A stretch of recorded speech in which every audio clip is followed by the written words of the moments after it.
multiplying and dividing. And we have rational numbers. So I'm going to do a couple that are fractions, but not a lot. The idea with the fractions is it's not that easy. It's really just kind of like it's two problems in one when it comes to the fractions. So as you can see, we have a variety. We have one with an exponent. So we'll talk about him and him. And these guys are different. It's fancy. They're different. Okay, so the amount of negative signs determines the sign of the answer. So we've had this discussion before already. This is review for you. You should already know this. That if you have an odd amount of negative signs, then you're going to have a negative answer. If you have an even amount of negative signs, then you're going to have a positive answer. And that's literally it. That's all you got to do. You already know how to multiply. You already know how to divide. I say that, but you should already know how to do those things, right? So the first thing that we're going to do is we're going to look at the problem, determine how many negative signs it has, determine, just going to hold it in our head. Will that be a negative or will that be a positive? And then we're going to actually multiply or divide the values. Now remember, when you have a number right next to a parentheses, that means multiply. Now I'm going to write the sign. And if we do ever write the sign, it will not be an X, it'll be a dot. Okay? The only time we're going to use an X for multiply is scientific notation. Did you know that? You know, like a number times 10. Yeah. Okay. All right. So that's that. So the first one we have a 4 backed up to a negative 6. So that's 4 times negative 6. There is one negative sign. One negative sign, which tells me my answer will be negative. And then 4 times 6, 24. I mean, you guys can do this in your sleep. Maybe not in your sleep, but I bet you could. Right? Okay. Negative 42 divided by a positive 7. Again, there is one negative sign. So it's going to be negative, and then we know that's 6. And don't worry, the numbers that I'm going to give you to multiply and divide are going to be things that you've learned in 3rd grade with your multiplication facts. They're not going to be any wild values. Okay, so the next two, we're going to kind of do these in the same session, if you will. So they look very similar, right? They both have a negative 3 and they have a floating 2, right? The square. This guy though has parentheses. So can you, or does anybody know what the actual difference is? Anybody got any idea? I think someone's parentheses, you have to actually get the number times it by 2. Almost. You know? No. Okay, you don't have to. You don't have to know. Because the difference is what number you square. So on this problem, that 2 is hanging on to that 3.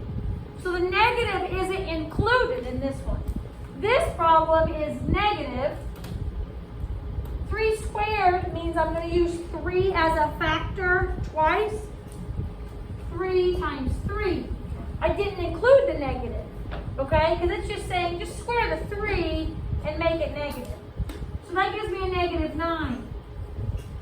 I'm showing you this for a particular reason. We talked about this a little bit already. This one, that parentheses is hanging on to everything. And it's like, hey, I want everything in there twice. All of this stuff in there twice. I want all of this. So that means I want negative 3 times negative 3. I want all of it. And that, in turn, gives me a positive 9. So while they look very similar, the outcome is in fact different. Okay, the outcome is in fact different. So you have to pay attention. For those of you that use your calculator, we've used our calculator in some of these, you'll notice that if you type this in, you're like, well, I didn't get the answer you got. Okay, and I always say, my rule of thumb is the calculator is only as smart as its user. What are you telling the calculator to do? Because if you tell the calculator to do something, it's going to do it. Okay? So you got to make sure you know what you're doing. All right, fraction. Don't freak out. 2 things. 1, The negative's outside, so we don't even care about it. We are just literally going to bring him down. Okay? He's not included in the parentheses. So he just is going to get brought down for my answer. It's going to be automatically negative. Now, squaring a fraction is no different than squaring a regular number. You just look at them individually. Okay? You just look at them individually. So we're going to square the numerator. 2 squared. And what is 2 squared? 4. And then we're going to square the denominator. What is 3 squared? 9. That's your answer. Okay? The fraction, squaring a fraction, working with negatives and fractions, no big deal. Okay? Same thing. And then last one, we have negative 9 times negative 3. What? 27?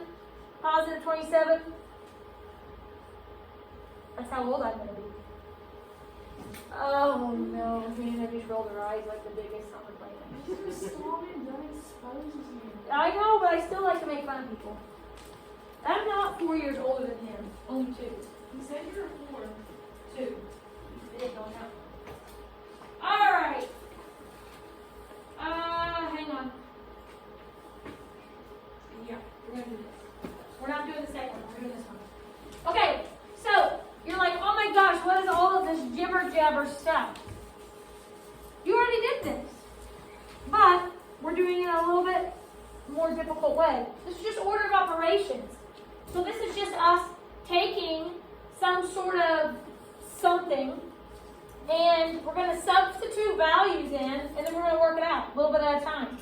The difference is we started with some negative ones previously and then I kind of run those back to make sure that we could be comfortable with our negatives. Now we're going to go back and use negatives again. Okay, we're going to use negatives again. So I have negative x divided by negative 4. Remember, when you have it like in fraction form, it's divided by. Plus 2 times y divided by z. So I have 3 different variables. That was another thing I think on some people, when we did some of those practice problems, that we didn't remember some of the variables.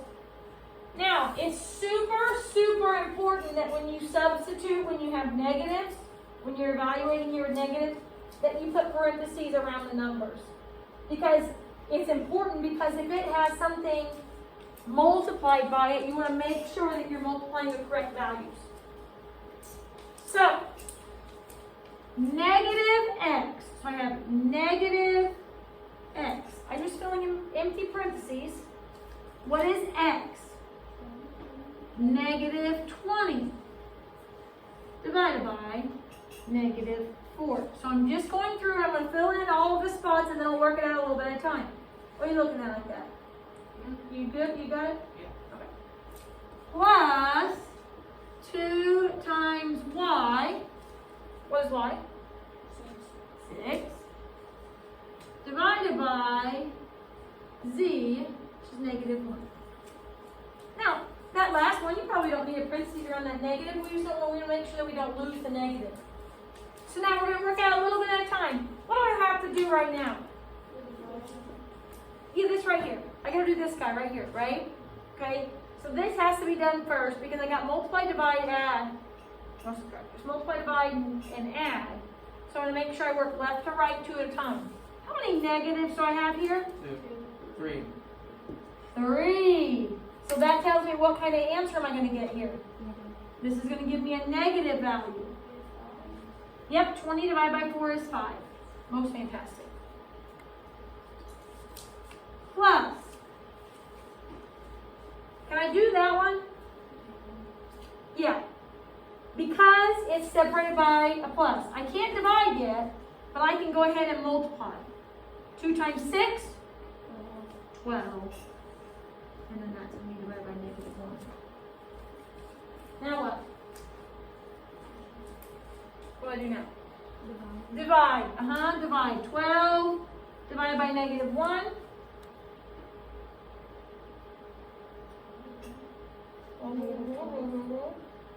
What? Okay, how many negatives are there? 1, so it's going to be negative. What's 12 divided by 1?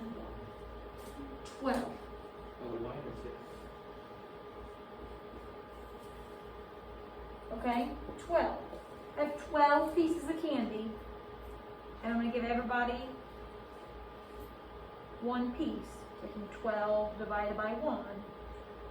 Okay? I'm going to have 12 people can get candy. Okay. Make sure you understand that. Now I have negative 5 plus negative 12. Yeah. Negative 17. And it worked out that way just because of what that number is. But this can be written as the same thing as negative 5 minus 12. And it gives you the same answer. Okay? So heads up. Okay, one more here and then I'll give you some problems to do for practice. 2 times z plus x all divided by 2y. This one's kind of tricky. So 2 times z is negative 3 plus x is 8, and it's just an 8, no negative, so I don't need a parentheses to ensure that I don't lose anything. 2 times negative 5. Now, this gets tricky. So what this says is when you have a division over, like you have a bunch of things on the top, what it says is, I want you to simplify everything on the top, I want you to simplify everything on the bottom, and then I want you to divide. Okay? Like it doesn't speak those words, but I'm telling you that's what it's really saying. Right? Okay. So, on the top, 2 times negative 3, negative 6, you got to use that negative 6 plus 8. I can go ahead and multiply the bottom also. Negative 10. Okay. Now, negative 6 plus 8, they're different. A difference of 2. Positive or negative? Positive, 8's bigger. So 2 over negative 10. What do I do there? You reduce. Okay, so listen, this is not 10 divided by 2. This is 2 cut into 10 parts, okay? So it's not going to be a whole number. So when we don't get whole numbers, we're going to leave them as fractions. Just make sure they're simplified. How can I simplify 2 and 10? By what value? Reduce. Reduce 2 over 10. What's common? 2. So I'm going to reduce by 2. And I get 1 over negative 5. Now here's another thing. That's an answer. That's a normal answer. That's an acceptable answer. That's an answer that you may get. And that's okay. But here's another thing I want to show you. See how I have the negative of the 5? I can have the negative with the 1. Or you may see it written directly in the middle. Well, it's close to the middle. These are all the same. Where they have the negative doesn't actually matter. That number, that value is negative, okay? So where they place it doesn't matter. You picking up what I'm putting down? Okay. So here's what we're going to do. We got a worksheet that we're going to do. It has a little bit of everything on it, I'm going to tell you in advance. It, well, I guess not a little bit of everything, a little bit of the last 2 lessons. So adding and subtracting, I combine that into one lesson. Doing this. And then also some addition and subtraction. Okay? Whoa.